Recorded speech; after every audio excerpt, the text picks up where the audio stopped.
¿Qué tienes tú, que estás viendo este video, en común con el rey George VI de Gran Bretaña de hace 100 años?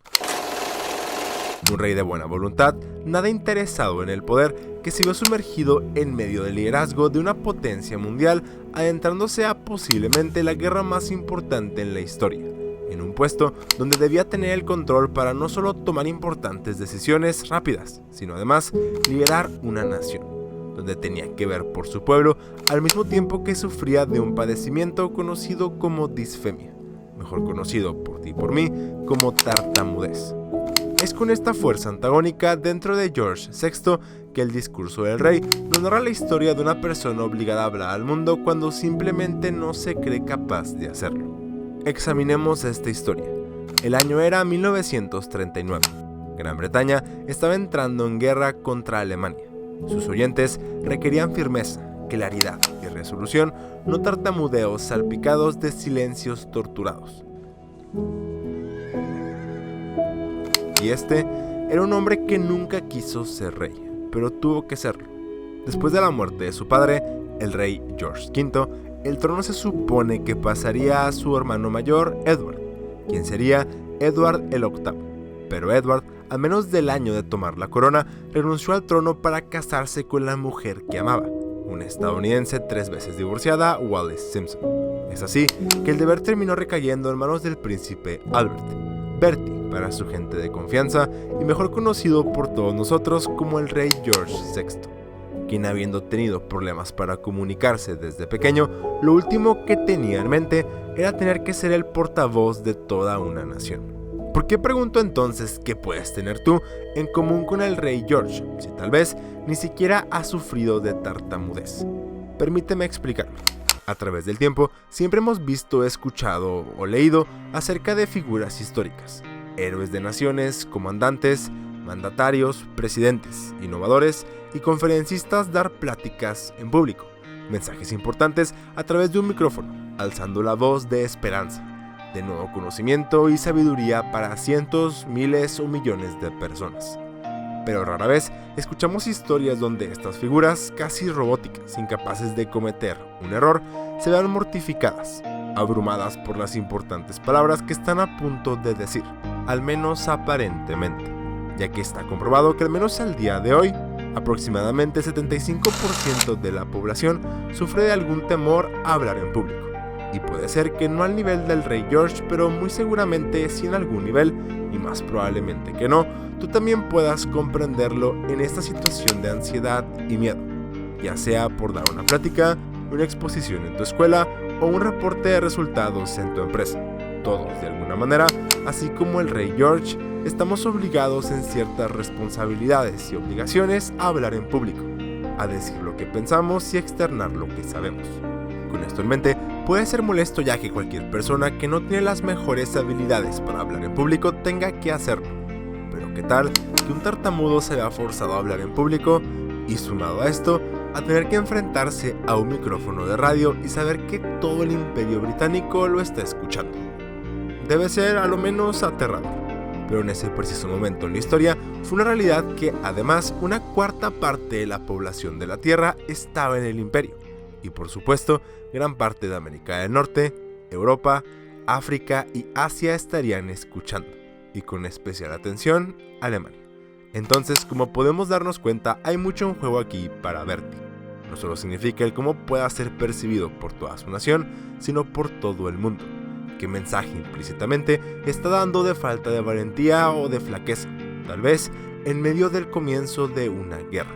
Teniendo esto en cuenta, la historia se centra en el viaje personal de este hombre hacia ser el hombre que quiere ser, no tanto el hombre que su país espera que sea, y es así que constantemente nos invita a ponernos en sus zapatos, en los zapatos de Bertie, y en mi opinión hace esto brillantemente. La película nos plantea varias maneras de relacionarnos con este personaje, viéndolo luchar con este problema de tartamudez desde el interior de su casa, donde cualquier persona puede sentirse identificada.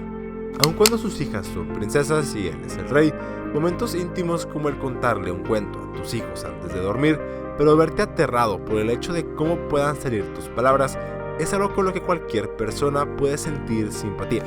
El no ser suficiente para aquellos en tu hogar, no da autoridad, no realeza, sino como un padre, cuando tus hijas te necesitan. Lo vemos también como un hijo, como un hermano, como un amigo y como un esposo. Esto, aunque en diferentes niveles y maneras, es algo a lo que todos nos enfrentamos como seres humanos. De alguna manera, somos esperados a hacer, a actuar, a decir y a pensar de cierta manera. Nada es más cierto para alguien de la realeza británica que tiene que verse forzado a seguir un conjunto de tradiciones, familia y liderazgo del cual no tiene opciones, solo responsabilidad hacia ello.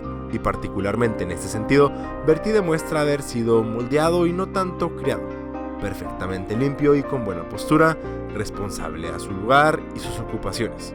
Una persona a la que siempre le fue dicho qué tenía que decir, pero a su vez, que por ello carece de una voz propia, que sí conoce su lugar, pero da la impresión que nunca ha tenido una voluntad individual, diligencia ni liderazgo, en gran parte por la manera en que dentro de este sistema fue tratado. A fin de cuentas, su hermano es quien debía suceder el reinado y no él. Es así que una vez que su hermano renuncia a la corona y este debe tomar su lugar, se vuelve evidente que no es que Bertie no quiera ser un líder, es que simplemente no se cree capaz de serlo. Dentro de la estructura del discurso del rey, encuentro fascinante el conflicto en su historia, ya que mientras en la mayoría de estas narrativas existe una fuerza antagónica, generalmente caracterizada por un enemigo o un villano, que se opone a nuestro protagonista para cumplir lo que quiere, o bien un ecosistema completo, alguna figura o alguna cosa, en esta historia esa fuerza antagónica se encuentra dentro de el mismo protagonista, dentro de nuestro mismo Bertie. Here to discuss personal matters. Why are you here then? Because I bloody well stammer! En su inseguridad y su bajo autoestima. Si bien esto es cierto, su solución no se encuentra solo dentro de él mismo. Como ha sido ampliamente estudiado hoy en día, el libro El arte de empoderar a otros explica la capacidad humana que tenemos como una limitada y expandida por aquellos que nos rodean.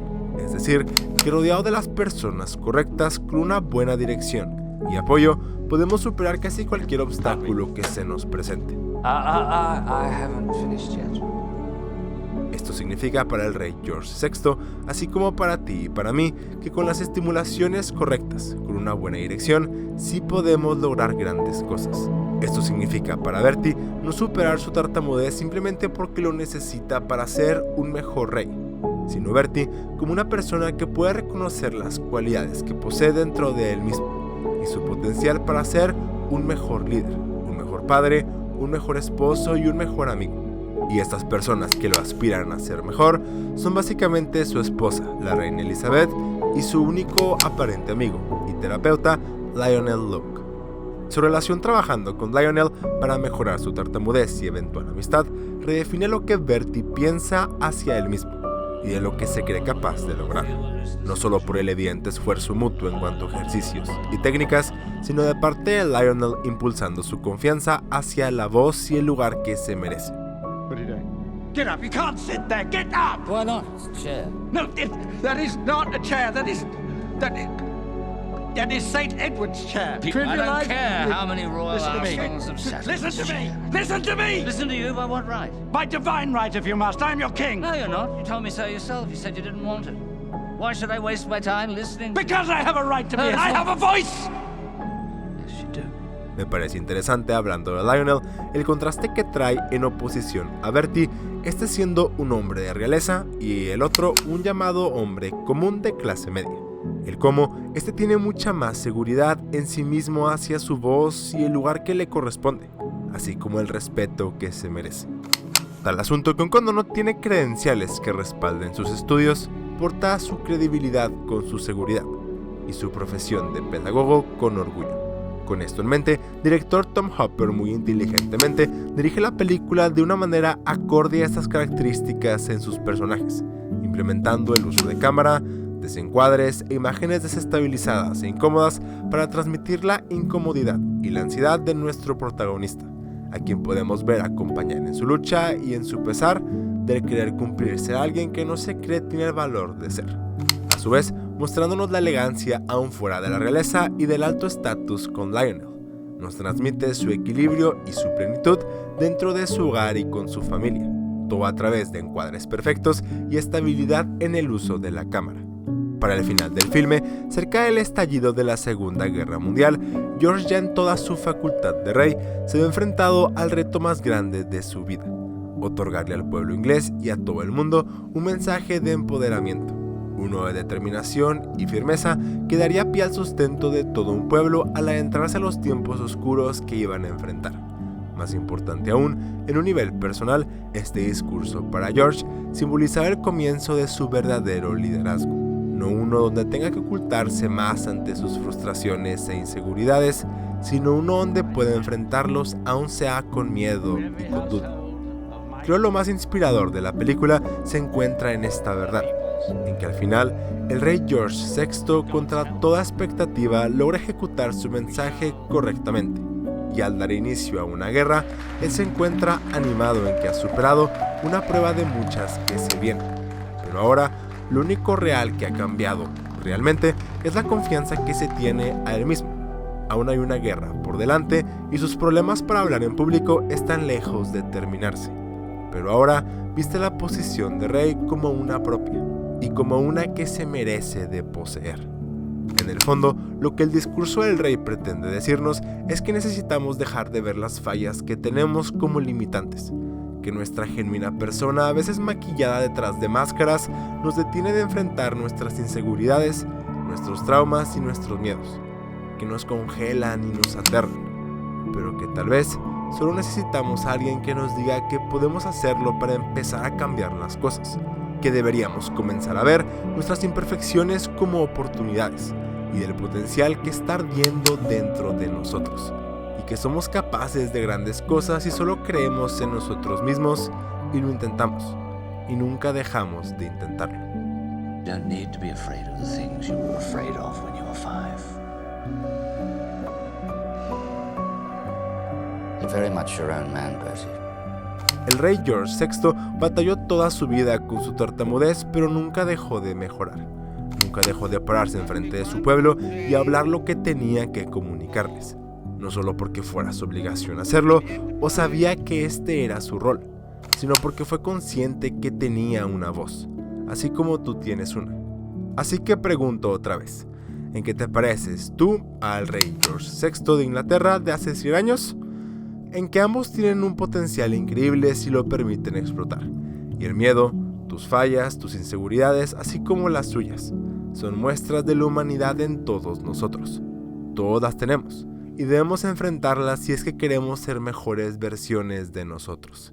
Y lo mejor de todo, que no tenemos que hacerlo solos.